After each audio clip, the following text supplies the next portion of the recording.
They say no good deed goes unpunished, but for Matt Jones, a simple act of kindness turned into a fight for survival against a prehistoric nightmare. When he plucked a shivering golden kitten from a burning plane wreck in the desert, he thought he was saving a life. He didn't know he was raising a ghost. Within months, the tiny creature in his arms would grow into a 400-pound giant with a jaw strength that defied biology and a secret that a corrupt billionaire was willing to kill for. This isn't just a story about a pet. It's about a genetic experiment gone wrong, a bond that broke the laws of nature, and the terrifying realization that the kitten, sleeping at the foot of your bed, is actually a king. Before we unleash the beast, please take a split second to hit that like button and smash subscribe. It really helps the channel out and tells the algorithm you want more incredible stories like this one. Ready? Take a deep breath, because the fog is rolling in. The wind along the skeleton coast did not simply blow, it scoured. It was a living, abrasive force that carried the metallic taste of salt spray and the ancient, rotting memory of shipwrecks, stripping the paint from the corrugated iron walls of Matt Jones's isolated homestead and weathering the deep lines of his face. Matt stood on the porch, the wood groaning softly under his boots, a chipped enamel mug of black coffee warming his calloused hands. He watched the fog roll in from the Atlantic. The Kasinga, the locals called it, the breath of the ocean. Today, it was thick enough to choke on, a wall of shifting gray that erased the horizon line where the desert met the sea. For 3 years, this gray, shifting curtain had been Matt's only constant companion. Since Sarah died, taking the light of the world with her, he had retreated here, to the literal edge of the earth in Namibia. He had turned his back on humanity to guard a stretch of wasteland that no one else wanted, a place where the map simply stopped. He told himself it was penance. He had spent his youth on the wrong side of a rifle, poaching the very animals he now swore to protect. But in the quiet moments, like this one, when the silence of the desert rang in his ears like tinnitus, he knew it was simply grief. Grief was a heavy, wet coat, and the searing heat of the desert was the only thing that made it bearable. He took a sip of the bitter coffee, his eyes scanning the perimeter. The routine was his anchor. Check the solar arrays, patrol the southern fence, count the small herd of Demara goats he kept mostly for company. It was a life of silence, and he preferred it that way. But then, a sudden shift in the wind brought a sound that didn't belong. It wasn't the howl of a jackal or the sharp, coughing bark of a Cape Fur seal from the coast. It was the tearing screech of metal on rock, a high-pitched scream of physics failing, followed by a dull, concussive thud that vibrated through the floorboards beneath his boots and rattled the coffee in his mug. Matt set the mug down on the railing, the porcelain clinking sharply in the sudden silence. His heart gave a painful lurch. He grabbed his keys and the beat-up bolt-action rifle he kept for scaring off hyenas, sprinting toward his Land Rover. The engine roared to life, a coughing mechanical beast that seemed to resent the cold morning air, and he tore off toward the dunes, the tires spitting gravel. The crash site was a jagged scar on the pristine white sand of the dune sea. The plane was small. An unmarked cargo jumper painted a matte gray that blended almost perfectly with the fog. It had clipped the crest of a high dune, cartwheeled, and slammed into the valley floor below. The smell hit Matt before he even crested the ridge. Acrid aviation fuel, burning rubber, and the metallic tang of ozone. He pulled his scarf up over his nose and slid down the steep face of the dune, his boots sinking deep into the shifting sand with every step, fighting for traction. The pilot was gone, killed instantly on impact. Matt checked for a pulse out of habit, his fingers pressing against the cold skin of the neck, but the angle was wrong. He moved on, his stomach tightening. He moved to the cargo hold, the twisted metal groaning as it cooled in the damp air. The manifest on the wall was blank, stripped of identifiers, but the cargo was specialized. High-tech, temperature-controlled crates were scattered across the sand like broken teeth. Most were smashed open, their contents, shattered vials, shredded papers, blocks of foam padding, lost to the wind. But one crate, wedged tightly into the corner of the crushed fuselage, remained intact. It was made of reinforced polymer, blinking with a fading red LED light. And it was vibrating. Matt knelt, the sand biting into his knees. His heart hammered against his ribs. He wiped the layer of dust from the viewport. Inside, huddled in the furthest corner, was a ball of tawny fur. It was mewling, a high-pitched, desperate sound that cut through the whistling wind and went straight to the center of Matt's chest. He popped the magnetic latches. The lid hissed as the pressure seal broke, releasing a scent of sterile, recycled air. The creature looked up at him. It was a kitten, no bigger than his hand, with eyes the color of polished amber, wide with terror. But as Matt reached in, his hand hesitated. The proportions were wrong. The paws were massive, heavy and broad, disproportionate to the tiny body, like a puppy that hadn't grown into its feet. The ears were tipped with distinct, stiff black tufts. It wasn't a domestic cat, but it didn't look like a standard lion cub either. The fur was too thick, almost woolly, designed for a different climate than this scorching desert. "Hey there, little one," Matt whispered, his voice raspy from disuse. He held his hand still, offering assent. The kitten didn't hiss. It dragged itself forward on trembling legs and pressed its cold, wet nose against Matt's thumb. It let out a tiny, shuddering breath. A spark of something warm and terrifyingly familiar ignited in Matt's chest. The instinct to protect. It was a feeling he hadn't let himself feel since the funeral. He unzipped his heavy canvas jacket and scooped the creature up. It was heavier than it looked, dense with bone and muscle. He tucked it inside against the warmth of his flannel shirt. "You're safe," he murmured, climbing back up the dune as the wind tried to push him back down. "I've got you.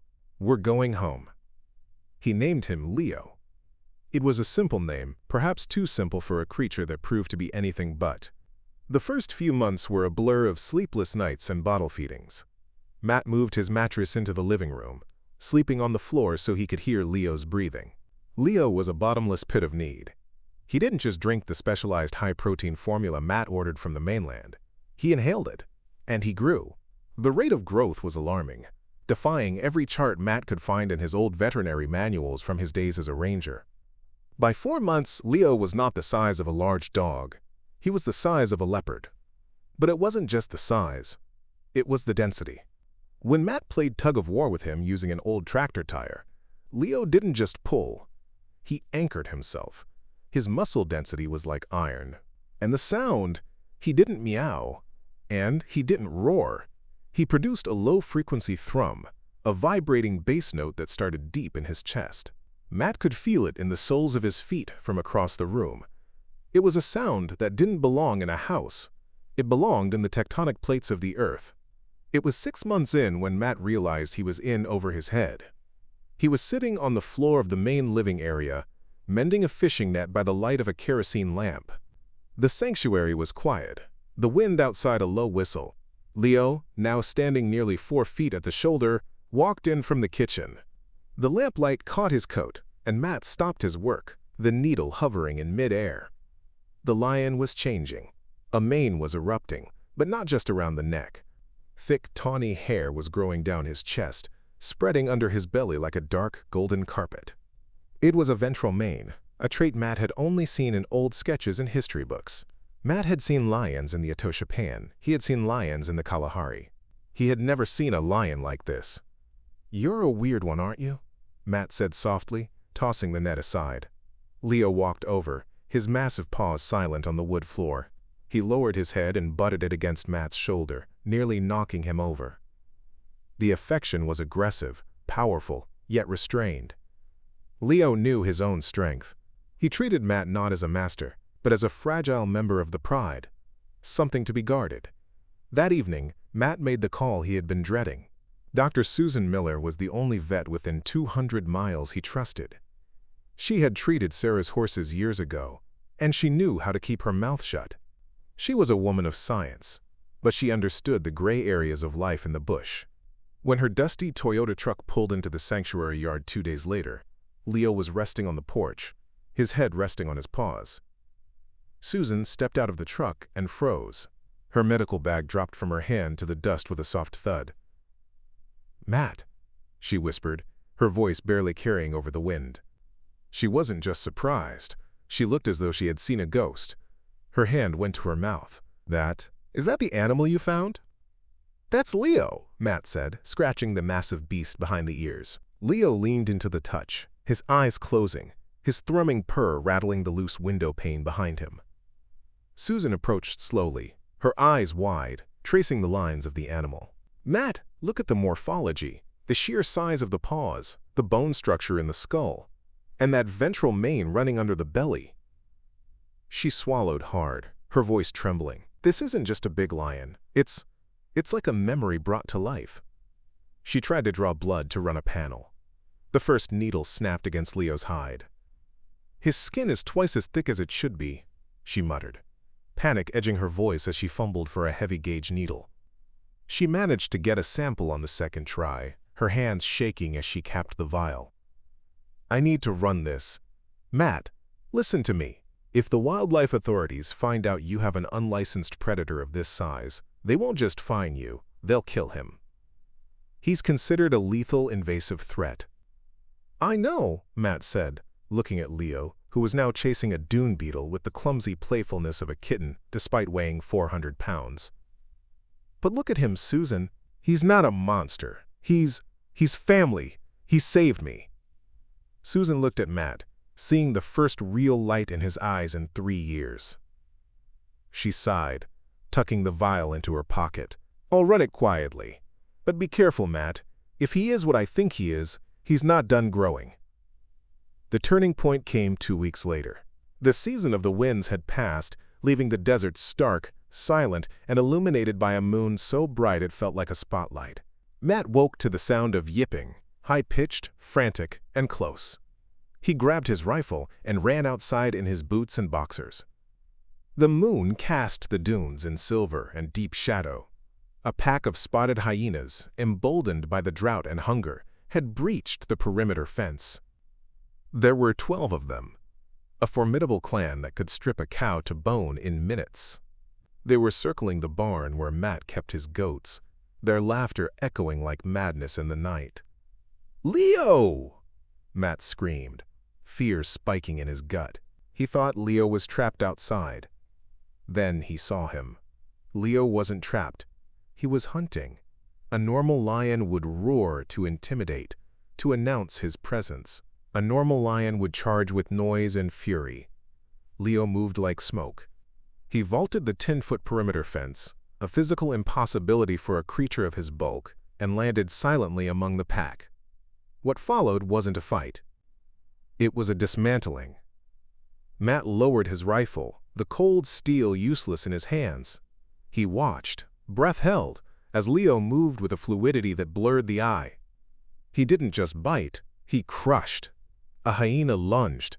Leo sidestepped and swiped, the impact throwing the scavenger 20 feet into the air to land with a sickening crunch.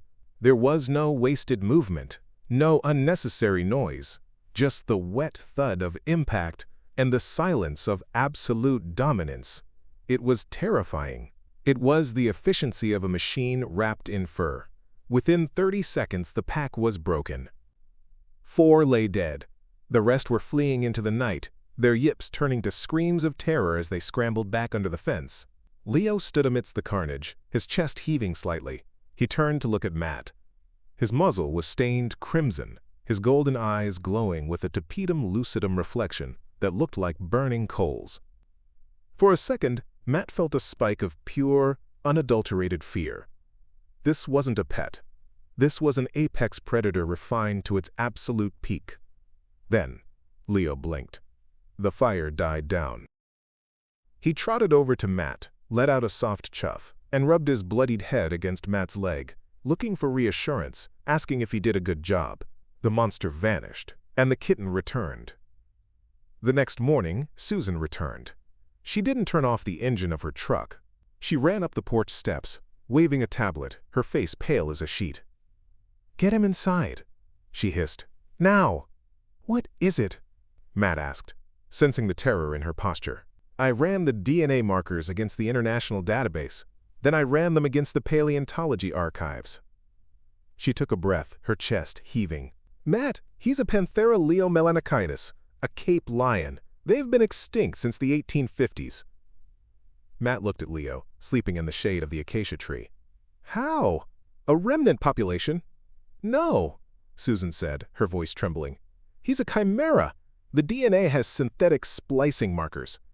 Someone didn't just find a remnant population, they built him. They took DNA from museum specimens, teeth, skin, and filled in the gaps with goodness knows what. Something big. Something aggressive. Matt, he's property. He belongs to Chimera Dynamics. Matt felt the blood drain from his face, leaving him cold in the heat. Mark Evans, the biotech billionaire. Susan nodded grimly. He's an obsessive trophy hunter. And he's not looking for a lost pet. He's looking for a lost investment.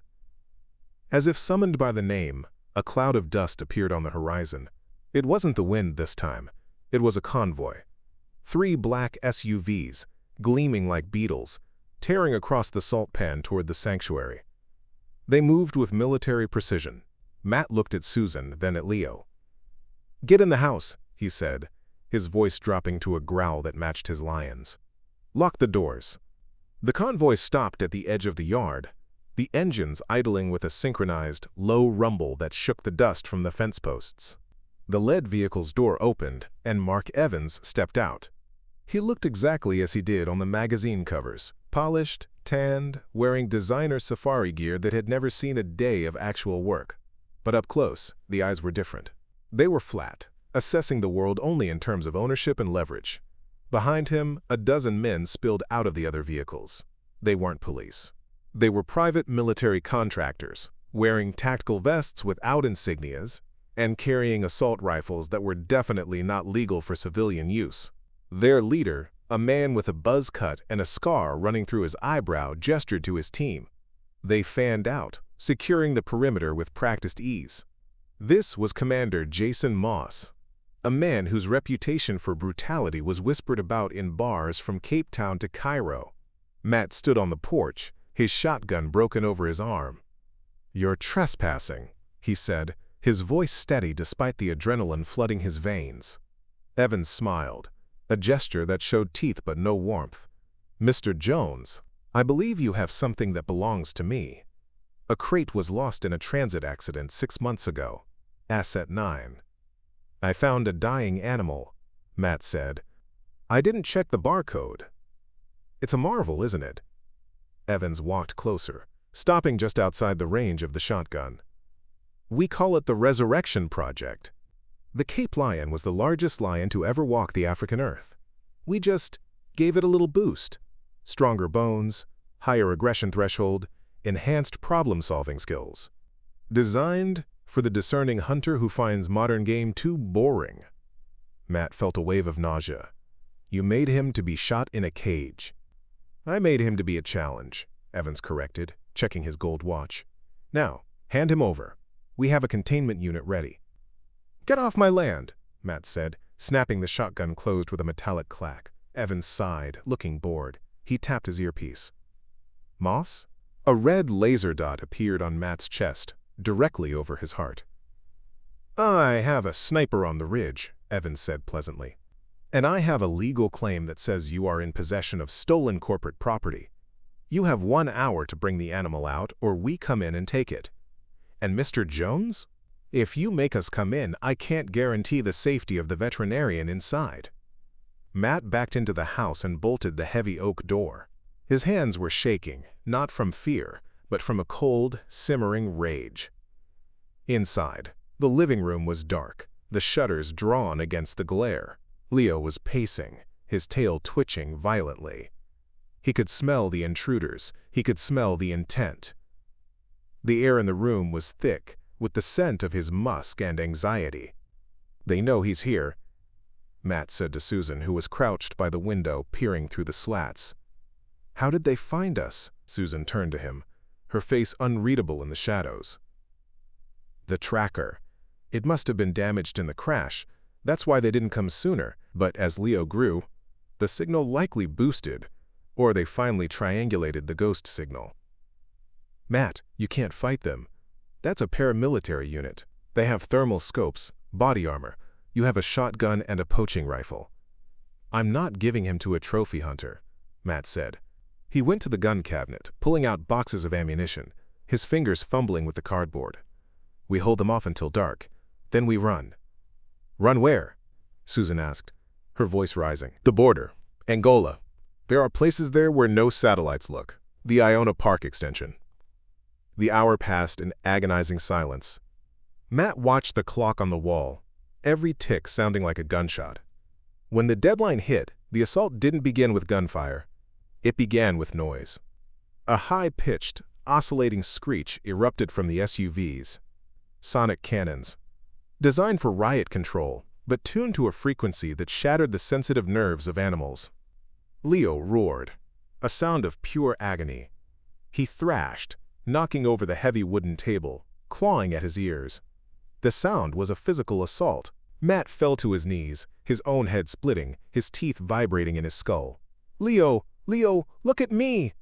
Matt screamed over the noise, crawling across the floor. The lion was blind with pain, swiping at the air. A claw caught the sofa, ripping it to shreds in a cloud of dust and stuffing. He was terrified, reverting to the monster Evans had designed him to be. Matt didn't back away.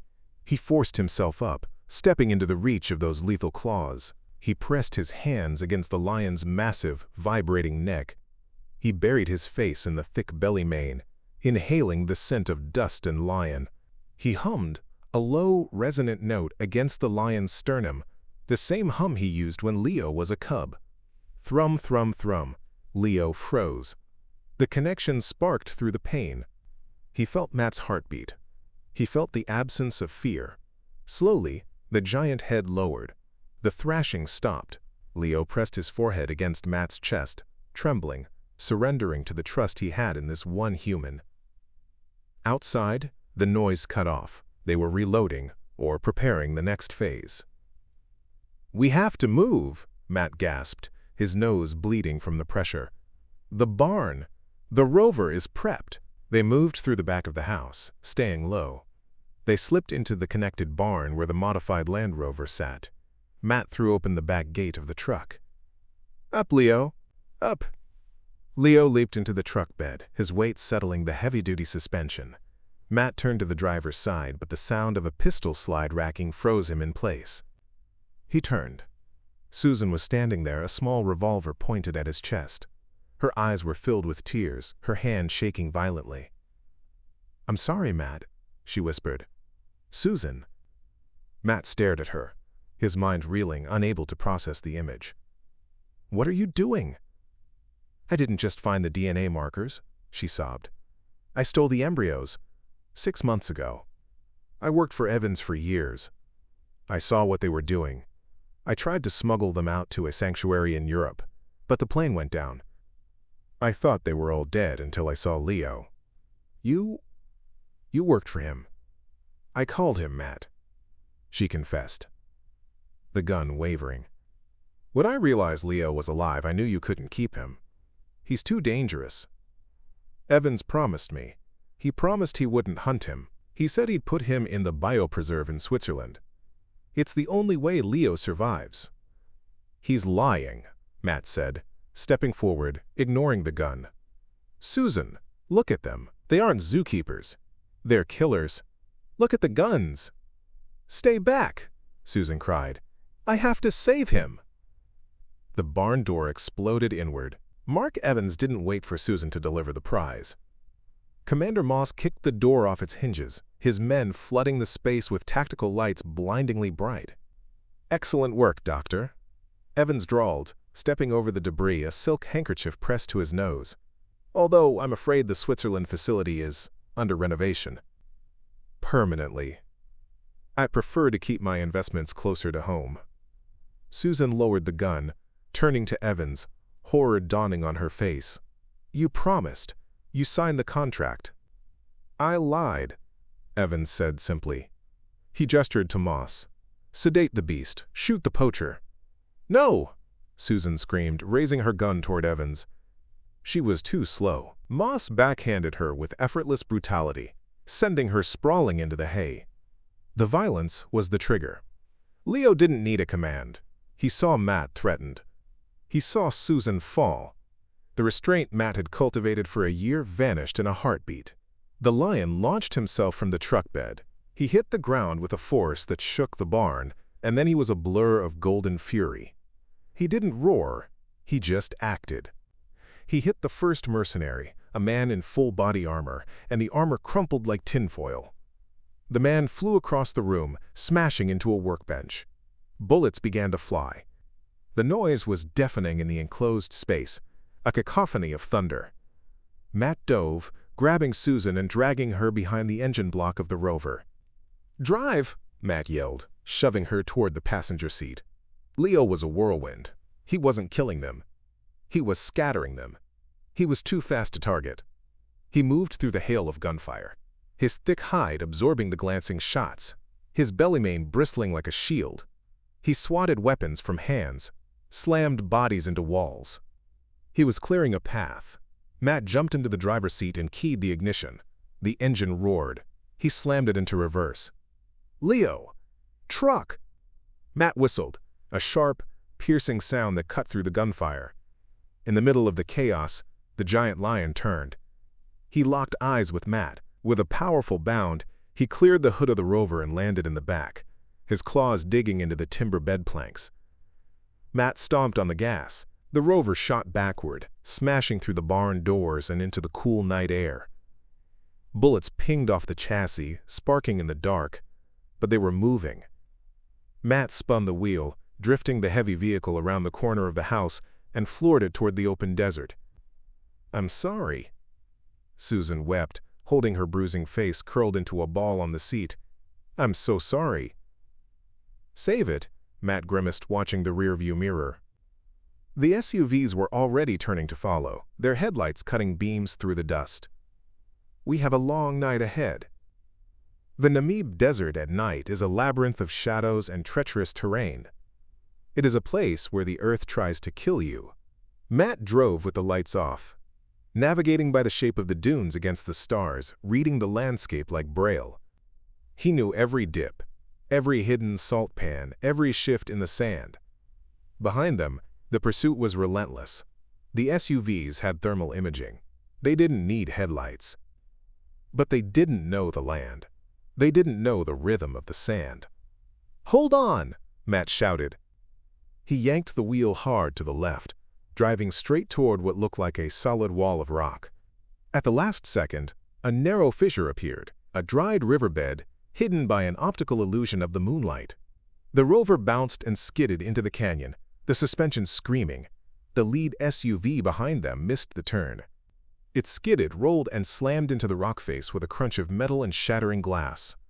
One down, two to go. And the helicopter. Matt could hear it now.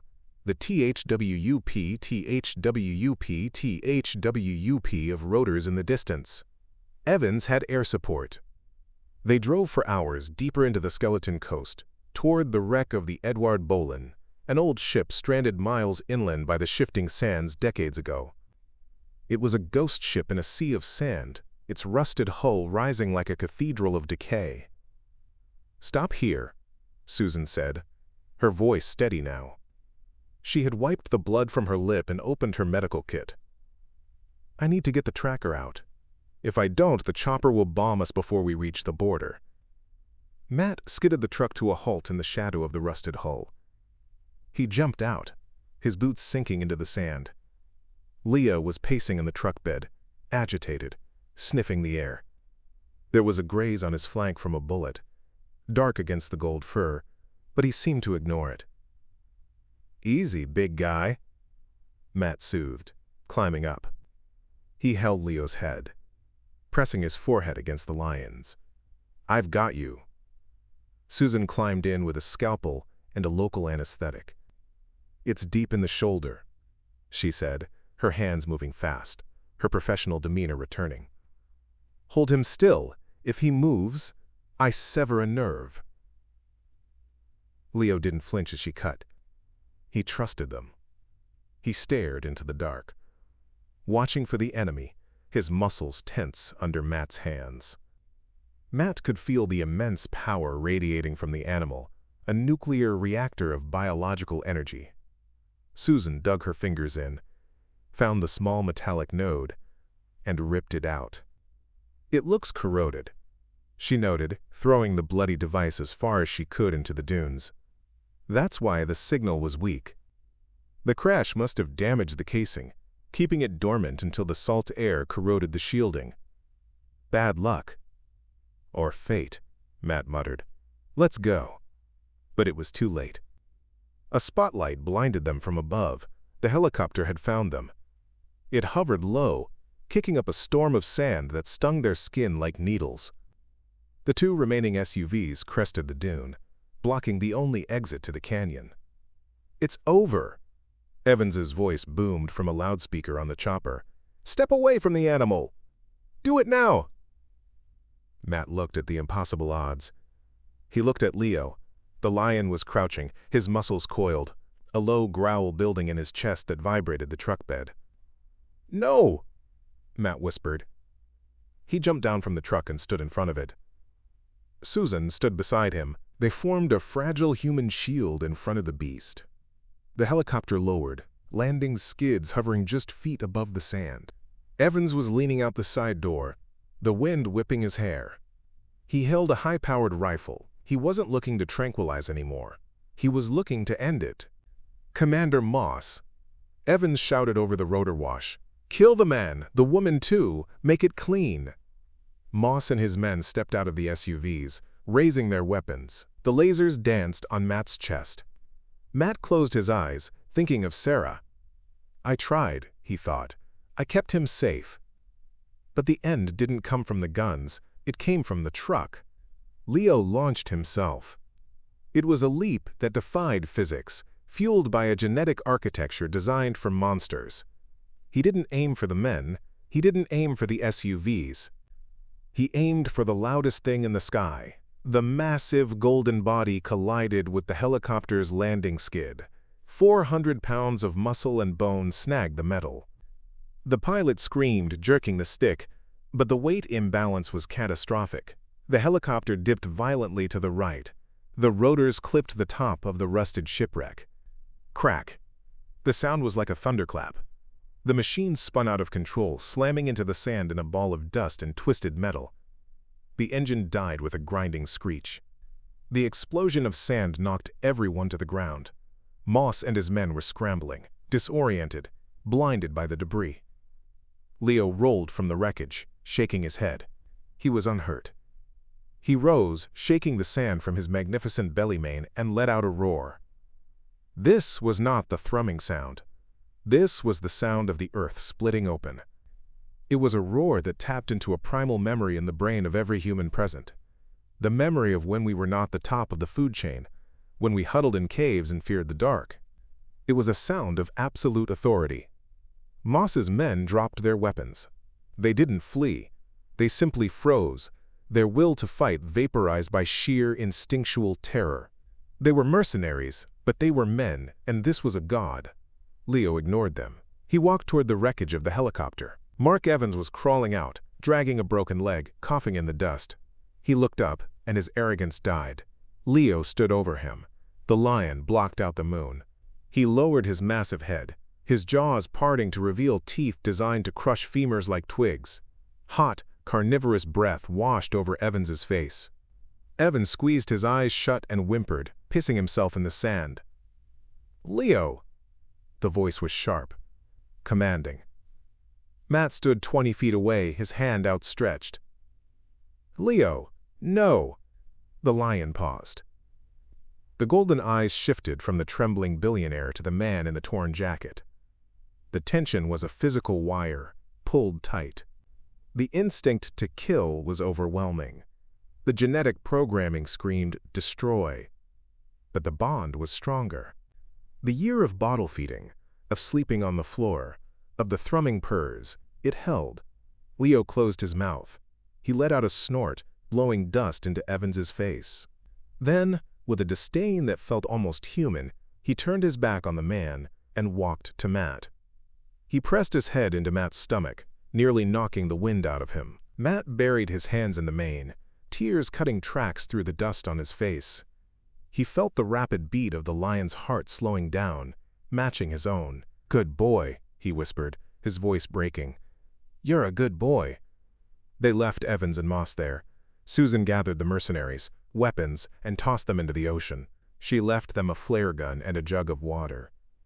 "The coastal patrol will see the flare," she told Evans, who was still staring blankly at the sand, broken. "By the time they get here, we'll be gone." "And Mark? If you ever come looking for him again, I will release the documents I have on the Chimera project to The Hague. You'll go to prison for a very long time." They drove in silence to the border of the park, where the skeleton coast merged into the Kaukaveld, a rugged, lawless expanse of mountains and valleys that stretched into Angola. The terrain was too rough for the rover. Matt shut off the engine. The silence of the desert returned, heavy and sacred. He opened the back. Leo jumped down, his paws landing softly on the rocks. The sun was beginning to crest the mountains in the east, painting the sky in violet and gold. "This is it," Matt said, his voice cracking. "You can't stay with me, Leo. They'll never stop looking if you're with me. You need to be where people can't go." Susan stood back, giving them the moment, wiping her eyes. Matt knelt. Leo bumped his head against Matt's forehead. The rough tongue rasped over Matt's cheek. Matt held the massive face between his hands, looking into the amber eyes one last time. He memorized the black tufts on the ears, the scar on the nose, the deep, soulful intelligence that defied science. "You're not a monster," Matt whispered fiercely. "You're a king. Go find your kingdom." He stood up and pointed toward the north, toward the freedom of the mountains. "Go." Leo hesitated. He looked at the truck. He looked at Susan. Then he looked at the dark mountains ahead. He took a few steps, then turned back. He looked at Matt for a long, suspending heartbeat. Then he turned and ran. He moved with that impossible grace, a golden ghost slipping into the shadows of the canyon. He didn't look back again. Matt watched until the darkness swallowed him whole. Only then did he let his knees buckle, sobbing into the silence of the dawn. 6 months later. The sanctuary was different now. The fences were repaired. There was a new sign on the gate, the Sarah Jones Conservation Center. Matt was painting the porch railing, the smell of fresh white paint mixing with the desert sage. The mail truck rattled up the driveway. Susan hopped out. She looked healthier, happier. She had testified against Evans in a closed hearing. Chimera Dynamics was dissolved, its assets frozen. Evans was facing a decade in federal prison for bioethics violations. "Package for you," she smiled, handing him a thick envelope with no return address. "From a contact of mine in Luanda." Matt wiped his hands on a rag and tore it open. Inside was a single, high-resolution satellite photograph. It showed a remote, green valley, deep in the Angolan highlands, a place accessible only by air, shielded by vertical cliffs. In the center of the frame was a waterhole. Around it lay a pride of lionesses, wild and lean. And in the center, sitting on a rock outcropping like a throne, was a giant. His coat was burnished gold, and his mane was a dark, heavy cape that swept the ground and covered his belly. He was massive, dwarfing the females around him. Matt traced the figure with his thumb. He wasn't alone. He wasn't a captive. He was ruling. Matt looked out at the desert, the grief that had haunted him for years finally lifting, replaced by a quiet, enduring peace. The wind blew in from the coast, no longer a scourging force, but a gentle reminder. "Long live the king," Matt whispered. He pinned the photo to the porch post, picked up his paintbrush, and got back to work. If this powerful story moved you, subscribe to our channel and hit that notification bell so you never miss another epic tale of courage, adventure, and the extraordinary world of lions. Share this video with a friend who would love this story.